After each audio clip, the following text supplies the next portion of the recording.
여러분 안녕하세요. 금융파생상품론 수업 시작하겠습니다. 지난주까지 이제 옵션에 관한 얘기들을 쭉 다 마쳤죠.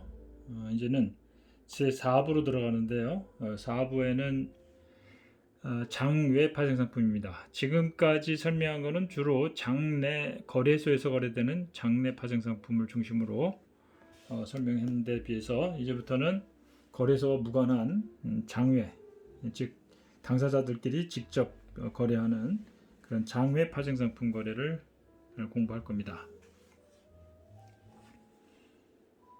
우리나라의 경우에 이제 장외 파생상품이 처음에는 잘 허용이 안 되다가 2002년부터 이제 약간씩 허용이 됐어요. 그리고 그런 후에 증권회사들이 이제 장외 파생상품을 뭐 스트럭처링 한다 그러죠. 구조화라고 그러는데 스트럭처가 구조란 말이잖아요. 그러니까 이렇게 칩 짓듯이 한층 두층 이렇게 막 몇 가지 파생 상품을 엮어서 만들어낸다는 의미에서 스트럭처링 한다 그래요. 구조화된 투자 상품을 판매합니다. ELS라든지 뭐 DLS 등등 이 파생 상품이 가미된 그런 상품들을 만들어내요. 그래서 이제 우리나라도 굉장히 많은 지금은 거래들이 이루어지고 있는데요. 전 세계적으로 파생 상품 거래의 한 80% 이상이 장외 파생 상품입니다. 그러니까 장외 파생 상품은 주로 이제 어떤 그 수요가 있는 파생 상품을 이용해서 어떤 위험을 회피하고 싶은 그런 해치 목적에 있는 사람들이 당사자들끼리 모여서 하는 거기 때문에 거의 프로들이 하는 거라 생각하면 되고요. 장내 거래, 즉 거래소를 통해서 하는 것들은 이제 일반 투자자들을 상대로 하는 그런 거래라고 보면 되겠습니다.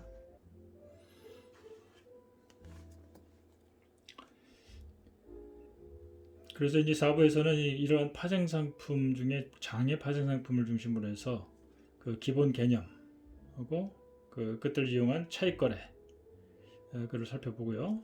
근본적으로 이제 그 장외 파생 상품들의 가치 평가 방법들을 살펴볼 겁니다. 이런 것들을 본 후에 이제 기본적인 방법론들을 본 후에 가장 단순한 파생 상품인 선도, 옵션, 스왑 뭐 이런 것들을 봅니다. 이것들 다 장외 파생 상품으로서의 선도 거래나 옵션 거래, 스왑 거래 이런 것들을 볼 겁니다. 그 후에 이제 이 파생 상품과 파생 상품 여러 개의 파생 상품으로 구성된 그로 결합된 스트럭처링된 구조화된 신상품, 뉴 프로덕트라 그래요. 신상품을 살펴본 후에 적어줄까요? 구조화된다는 거는 스트럭처링 된다 그죠?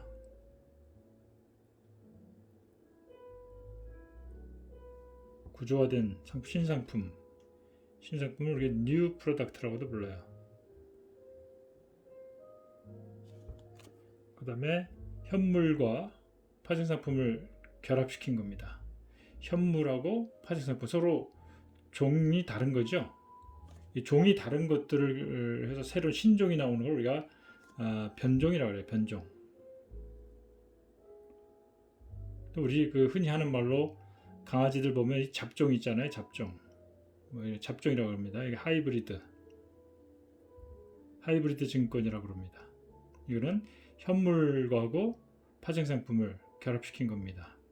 우리 자동차에도 하이브리드 카가 있잖아요. 그렇죠? 하이브리드 카. 이건 뭡니까? 가솔린하고 또는 디젤, 가솔린하고 전기 이 서로 다른 에너지를 동시에 결합시킨 차다 해서 하이브리드 카다 이런 이름을 붙여요. 그래서 하이브리드 상품들이 여러 가지 있다는 거 그걸 한번 살펴볼 겁니다.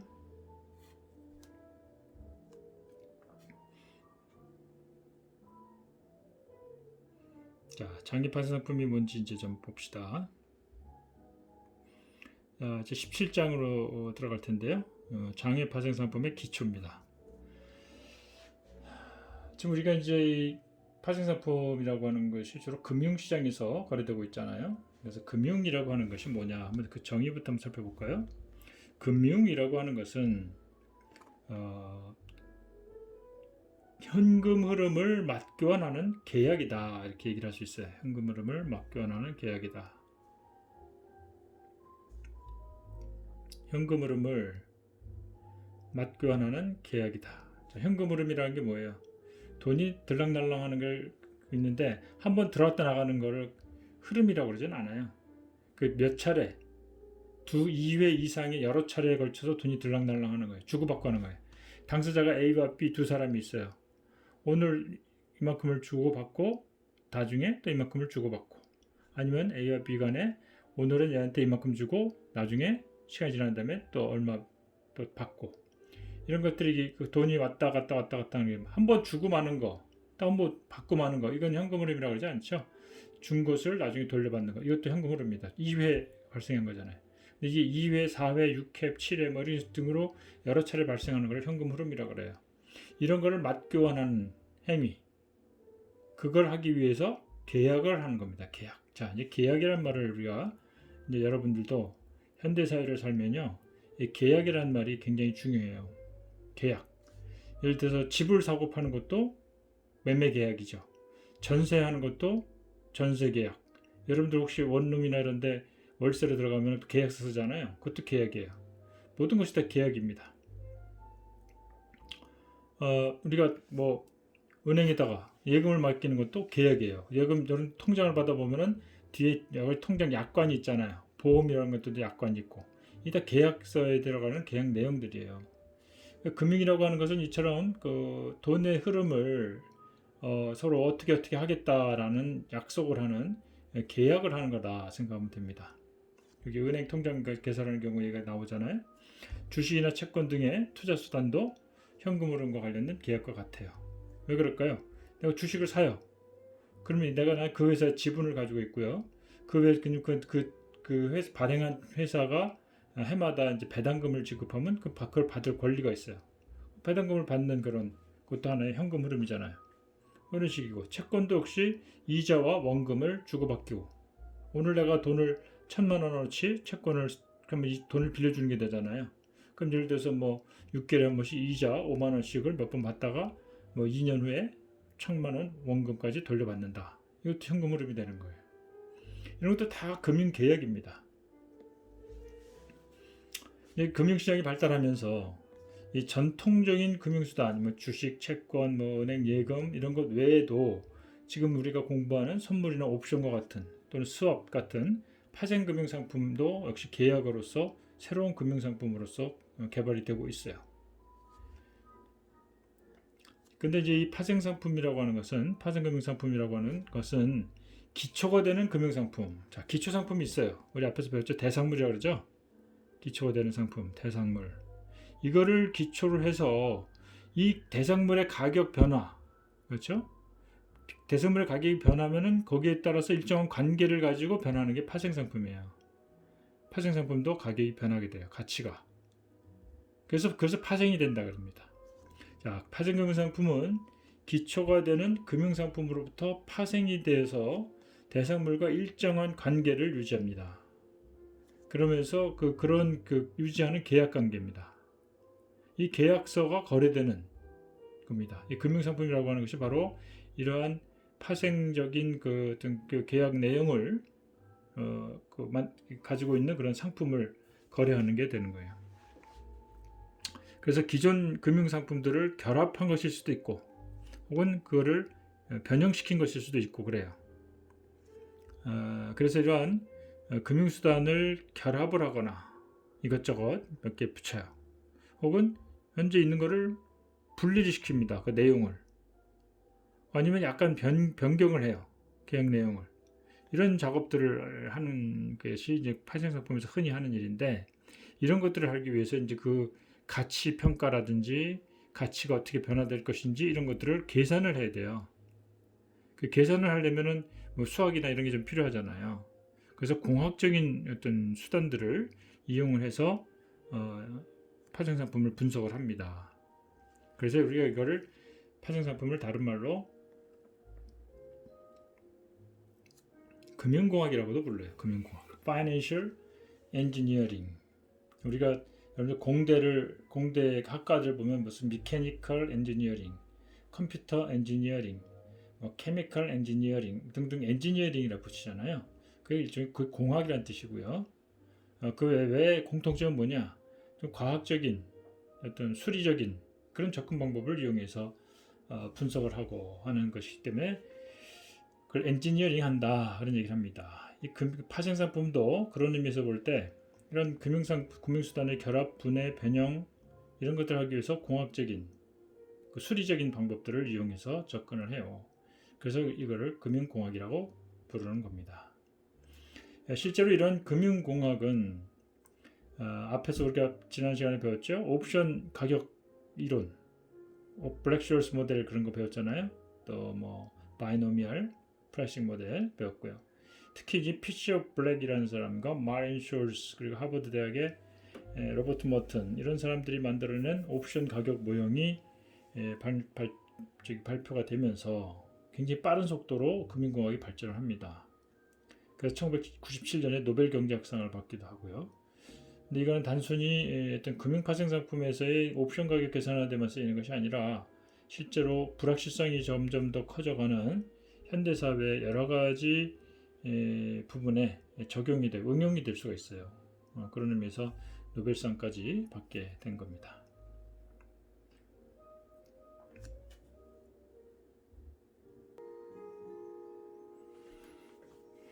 그리고 이제 세상이 많이 발전하면서 이 국제화, 탈규제화 뭐 이런 게 되면서 이제 불확실성이 커지고 그리고 국제시장에서 이제 보다 유리한 조건으로 자금을 조달하고 그러다 보니까 이제 금융거래상 발생하는 그런 여러 가지 위험들을 관리하기 위해서 이 파생상품이 더욱더 많이 쓰여지게 되는 것이죠.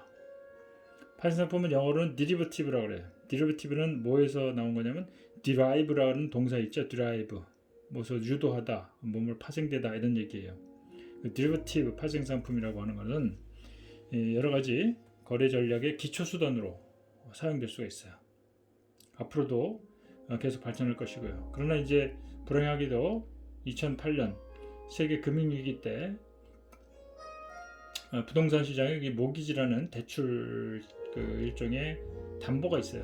그거를 기초로 해서 만들어낸 MBS라는 그런 모기지 백 세큐리티라고 하는 그런 상품이 있는데 그 상품에 대한 여러 가지 파생 상품들이 막 계속 나왔습니다. 그런 것들이 나중에 지나치게 위험한 상품들이 많이 나오고 해서 그게 이제 터지면서 세계 금융 위기까지 왔기 때문에 그 이후에 파생 상품에 대해서 좀 규제할 필요가 있다 해서 지금은 좀 규제가 들어가 있는 상태라서 좀 주춤하긴 하지만 그럼에도 불구하고 현대 금융에서 있어서 파생 상품이 없으면은 좀 이제는 파생 상품 없는 금융시장은 생각할 수 없을 정도로 중요한 역할을 담당하고 있어요.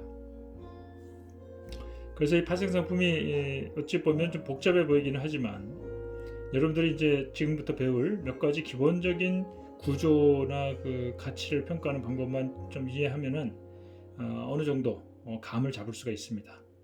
그리고 좀 더 전문적인 훈련을 하게 되면은 이제 여러분들 직접 파생 상품을 만들어낼 수도 있고요.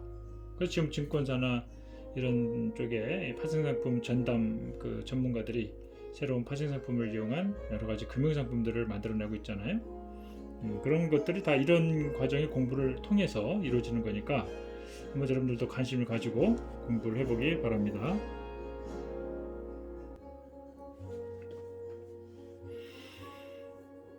그래서 이제 기본적인 가치 계산 이걸 우리가 evaluation 또는 pricing 한다 그래요.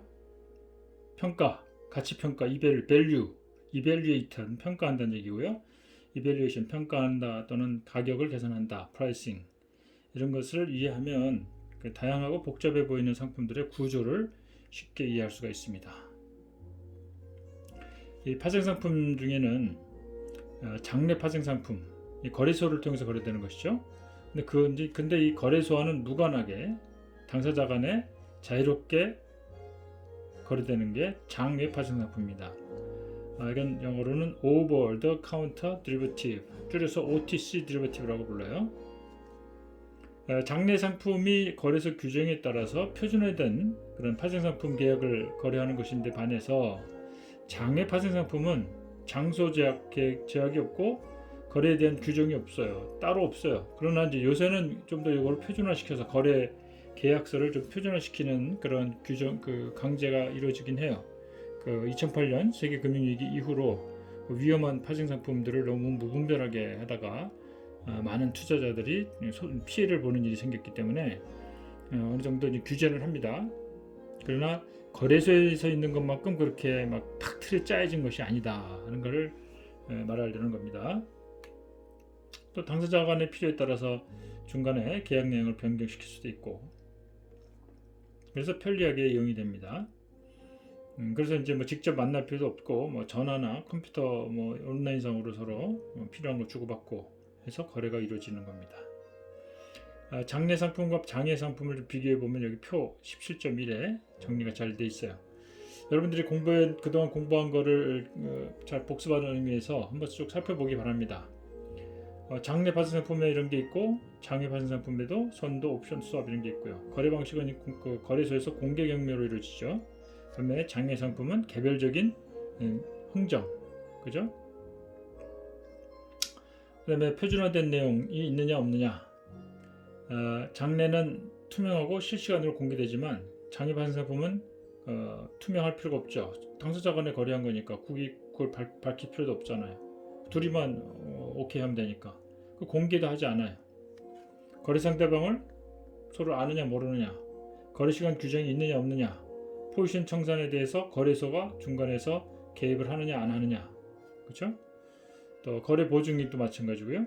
인수도에 대해서도 거래소에서 거래되는 거는 뭐 이거는 사실 실제로 실물을 인수하는 건 거의 없어요.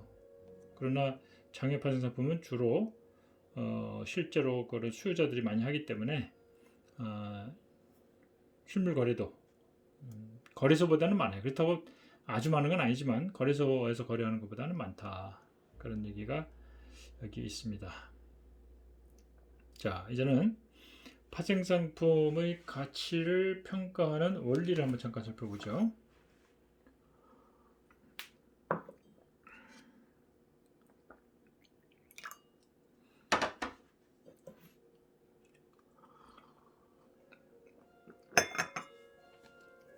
자, 금융거래라는 것이 거래하는 양방 간에, 그죠? 거래하는 다시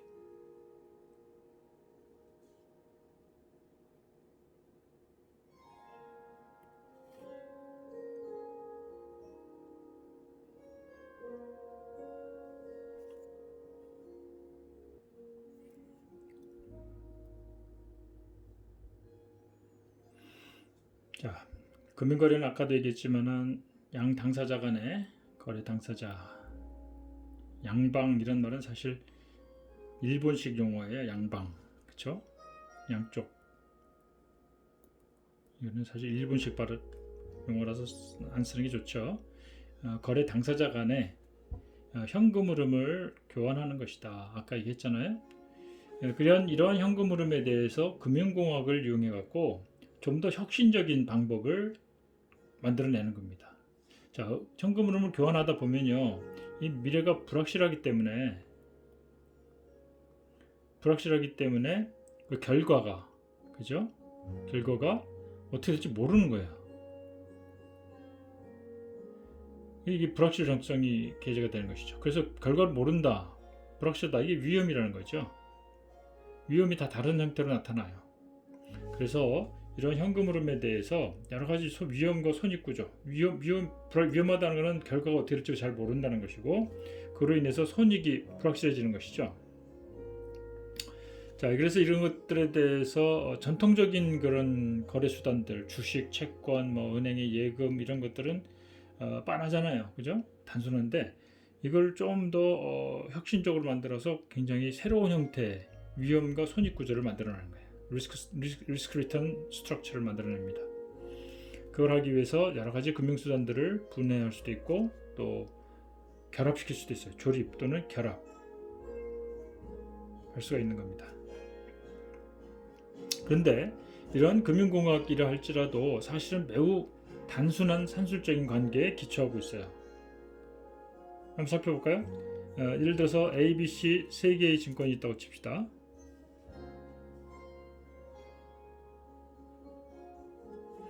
그러면 A와 B로 구성된 포트폴리오, A와 B로 구성된 하나의 2개 이상 된 포트폴리오라고 할 수 있죠. A 증권과 B 증권을 2개 합쳐놓은 손익구조가 C라는 증권 하나의 손익구조하고 똑같이 나온다. 이렇게 볼 수가 있어요. 이 등식이 성립한다는 거예요. 등가는 현금 흐름의 가치, 현금의 그 현재 가치가 동일하다 이런 얘기입니다. 그러면은 왼쪽 것과 오른쪽 것을 등식으로 설명할 수가 있어요. 이거는 뭐냐면은 등식이 성립한다는 것은 등호 양쪽에 있는 각 포트폴리오에서 발생하게 되는 현금 흐름이 동일한 가치를 가진다는 것을 의미합니다. 자, 앞으로 발생하게 될 현금 흐름, 즉 장래의 현금 흐름이 동일한 가치를 가진다면 양쪽 현금 흐름의 현재 가치도 동일해야 된다. 자, 이해되죠? 앞으로 받게 될 돈들이 똑같은데 그것들 현재 가치는 같을 거 아니냐. 단 방법이 달라요. A 플러스 B라는 포트폴리오에 투자한 현금 흐름하고 C라는 증권에 투자한 현금 흐름하고 똑같아요, 흐름이. 그러면 가치가 같은 거 아니에요. 그렇죠? A와 B를 합친 그것으로 거기서 나오는 돈하고 C라는 것에서 나오는 돈이 똑같다. 그럼 여러분들은 뭐 아무거나 가져도 상관없잖아요. 그렇죠? 동일한 가치를 가지니까. 이런 관계를 경제적 동일성이라고 부른다. Economic Equivalence. 여러분 교과서 혹시 다르면은 수정을 하세요. 경제적 동일성이라고 부른다. 이러한 등식 관계를 이용해서 금융공학이 파생상품의 가치를 결정한다. 프라이싱을 한다. 이밸류에이션을 한다. A, B, C 세 개의 증권 중에서 A와 자 보세요. A 플러스 B는 C다. 세 개의 증권을 우리가 있는데 A 증권의 가치를 알고 있어요. C를 알고 있어요. 근데 B를 몰라. 그럼 어떻게 하면 됩니까? 넘기면 돼요. B equal C-A가 됩니다. 자, 부호는 기호가 플러스일 때는 매수를 의미하고 마이너스일 때는 매도를 의미해요. 그러니까 C 증권을 매도하고 A 증권을 매수한 이 가치가 B의 가치와 같다. 이런 것을 우리가 B의 가치를 추출해낼 수가 있는 겁니다.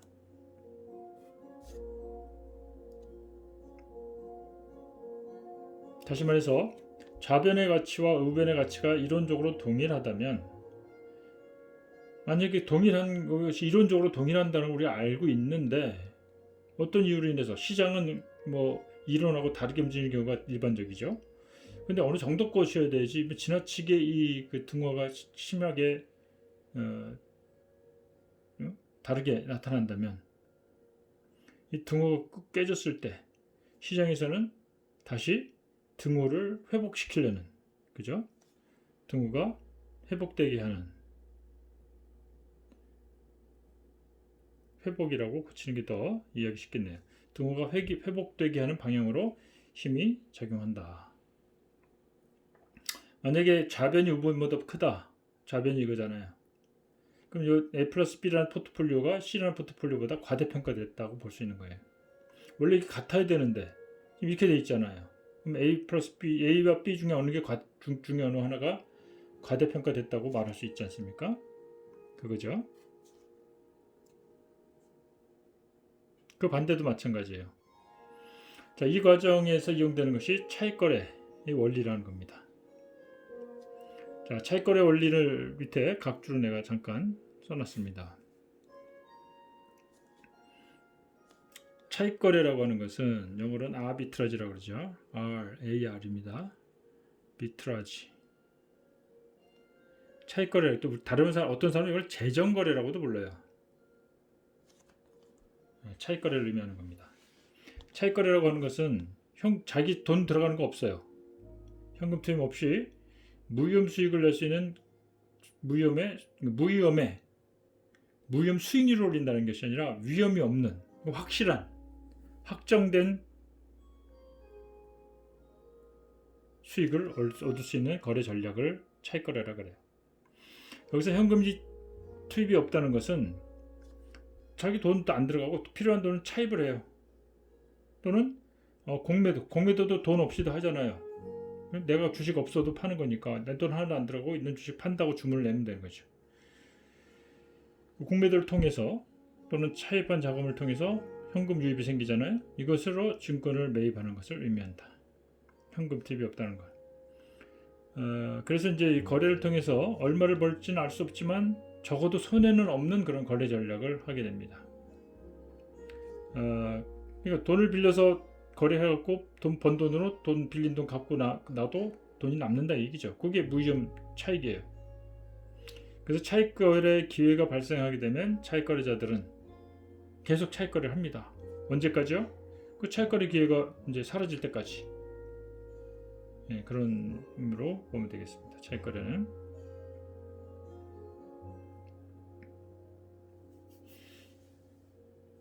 그래서 노련한 전문 투자자라면 과대평가된 쪽은 매도하고 과소평가된 쪽은 매입을 하는 거래를 통해서 이익을 내는 거예요. 과대평가는 값이 비싼 거 아니에요. 제 값보다.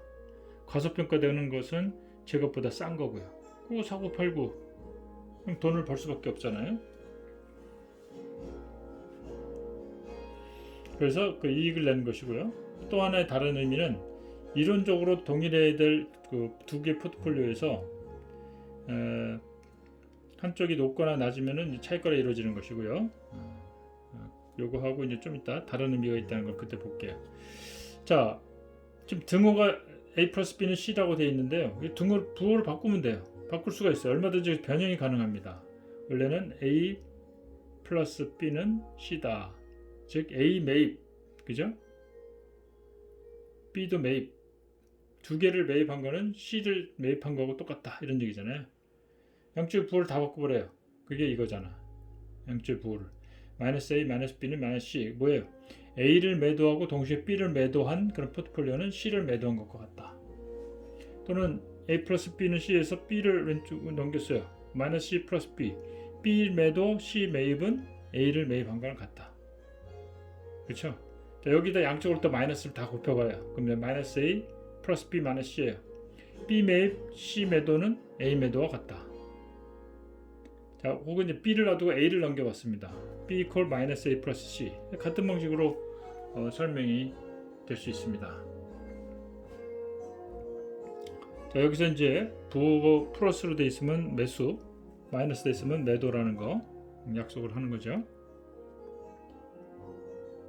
자, 설명이 됐고요. 이러한 어떤 이런 등식을 이용한 차익 거래의 하나의 예가 바로 풋콜 패리티입니다. 우리가 앞에서 뭐 리버설, 컨버전 뭐 이런 배웠잖아요. 풋콜 패리티를 이용해서 우리가 차익 거래를 할 수 있다는 거. 그 바로 이 C-P equal F라는 이 등식이 있죠. 콜을 매수하고 풋을 매도하면 선물을 매수한 것과 같다. 이런 걸 이용합니다. 그래서 이거를 또 변형시키면 P가 양쪽에 마이너스 곱해가지고 P를 놔두고 C를 넘기면은 C-F가 됩니다. 콜 옵션 사고 선물을 매도하면 풋 옵션과 같다. 이건 우리가 앞에서도 내가 그림으로 설명해 준 적이 있지만, 자 보세요. 콜을 매수하여, 콜 매수죠? 그 다음에 선물을 매도합니다. 이거 합성해 볼까요? 우측은 하나 오르고 떨어지니까 여기는 수평이고요. 하나 오르고 하나 저기니까 마이너스니까 이런 모양이 됩니다. 풋 옵션이 이게 풋 매수 이거잖아요. 풋 매수 이렇게 만들어낼 수 있는 것이죠.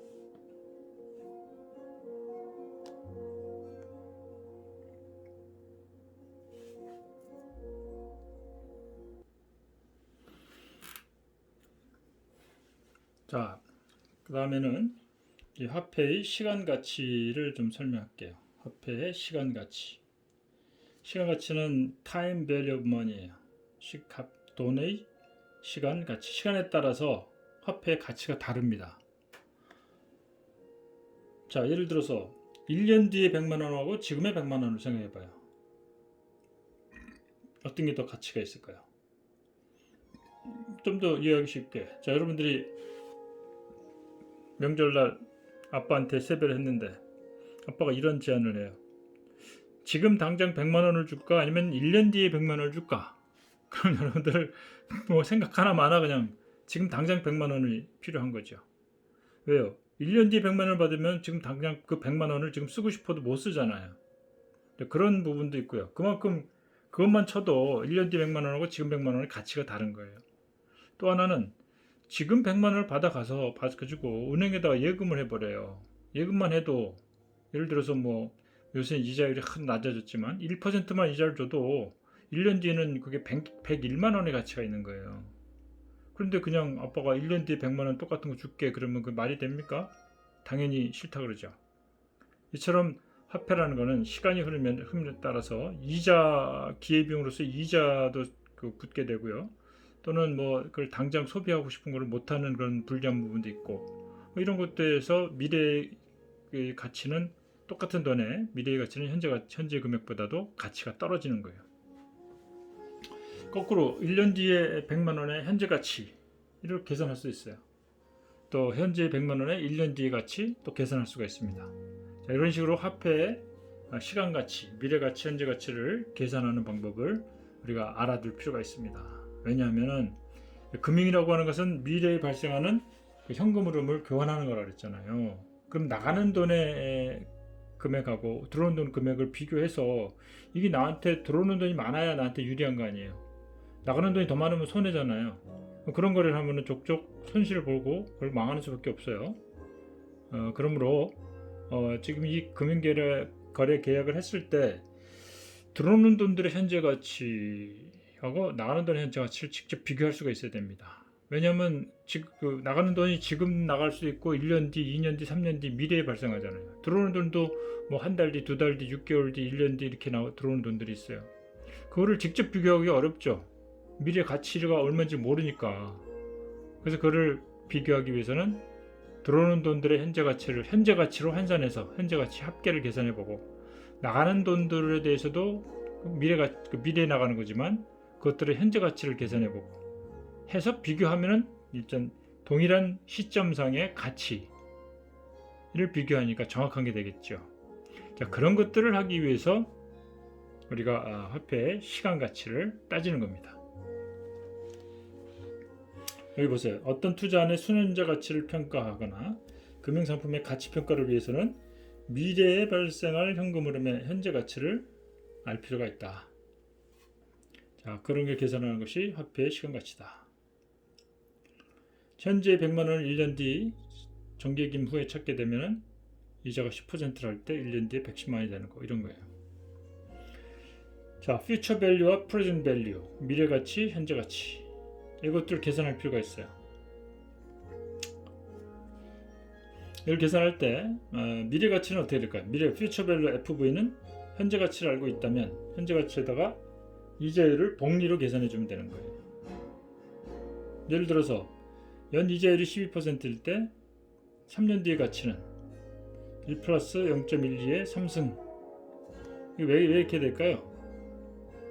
뭐 여러분들 다 아는 내용이겠지만 100만 원을 1년 뒤에 되면 0.12가 되겠죠. 원금이자 1년 뒤의 가치. FV1이라고 합시다. 아니 2년 뒤의 가치는 어떻게 될까요? 요거를 1년을 또 집어넣는 거잖아요. 그러니까 100만 원에다가 1년 후에 이자가 붙은 그 금액에다가 또 0.12를 또 곱해주는 거잖아요. 그 제곱이 되는 겁니다. 3승이면 이게 3개가 붙어요. 그래서 세제곱이 되는 거예요. 그래서 이런 형태가 돼요. 그래서 FV는 PV 곱하기 1 플러스 R의 T승, 그 연도, 기간을 나타내요. 연율로 표시한 기간입니다. 그래서 지금 돈 100만 원은 12% 이자라고 할 때 3년 뒤에 140만 4,900원이 되는 거예요. 반대로 이제 이 공식을 이용해서 미래 가치를 알고 있을 때 현재 가치가 얼마냐 이걸 구하고자 하면 어떻게 돼요? 이걸 넘기면 되겠죠. 1 플러스 R의 T승이 넘어가면 분모로 들어가요.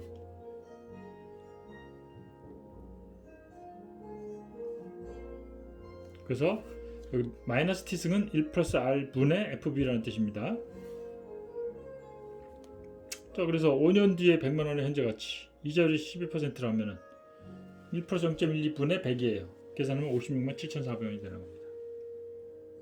자, 이런 식으로 미래 가치를 알고 있을 때 현재 가치도 계산할 수 있고 현재 가치를 알고 있을 때 미래 가치도 자유자재로 계산할 수가 있는 겁니다. 자, 지금부터 400년 가까이 400년 전에 미국의 맨하탄이라는 섬을 네덜란드 총독이 그 당시 돈으로 24달러에 그 가치 있는 장신구나 이런 필요한 물품을 주고 그 섬을 사들였어요. 인디언으로부터. 이건 말도 안 되는 그 거래라고들 생각할 수 있잖아요. 그런데 이것을 그 돈의 현재 가치, 미래 가치를 계산해 보면요, 어마어마한 돈이 되는 거예요. 지금 현재 가치를 계산하면 복리로 계산하기 때문에 그래요. 따라서 지금의 맨하탄 땅값 이런 걸 비교해도 전혀 크게 인디언들이 손해 본 가격은 아니었다라고 할 수가 있는 겁니다.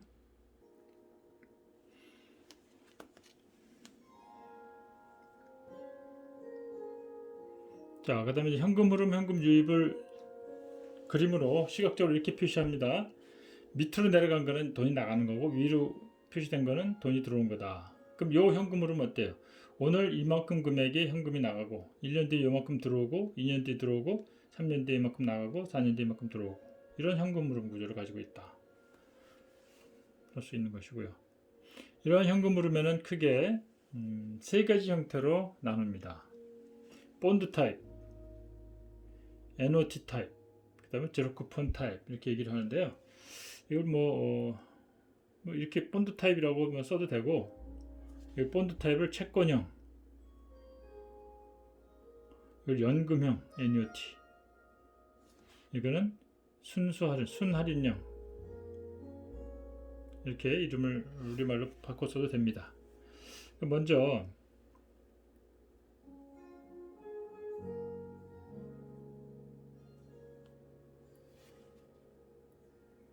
채권형을 볼까요?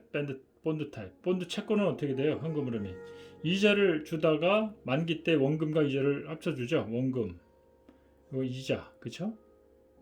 이 채권형입니다. 3년 만기, 4년 만기 채권형을 보면 돼요. 그러니까 오늘 원금을 투자를 하죠. 그러다가 4년 후에 매년 정해진 이자를 받다가 4년 후에 원금 이자 합친 걸 받아요. 이런 형태의 현금 흐름을 우리가 본드 타입 흐름이라고 하고요. 그 다음에 이제 NOT 타입은 오늘 낸 돈에 대해서 금액이 한 이 정도 크기가 돼야 되겠죠.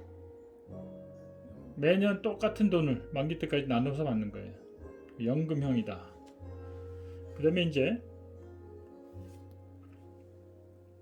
순할인형은 뭐냐면은 오늘 준 돈에 대해서 만기가 되면은 이자와 원금을 한꺼번에 다 받는 거예요. 중간에 아무것도 없어요. 그죠? 순수 할인형이라 그래요.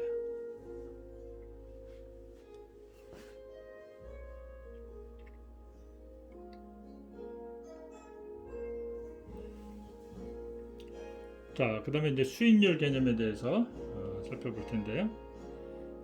수익률이라고 하는 것이 뭐예요?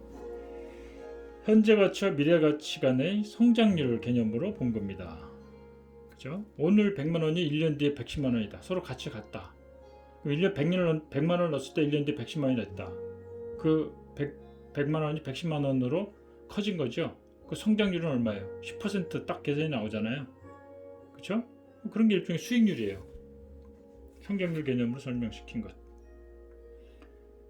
보통 이제 우리가 금융에서는 이제 특히 금리 채권에 대한 금리 상품에서 금리가 몇 퍼센트 오르냐 떨어지느냐 이것이 수익이 얼마냐에 직결되는 거거든요. 그래서 그 수익률이나 금리가 변하는 것을 워낙 미세하게 변하기 때문에 베이시스 포인트라는 말을 만들어냅니다.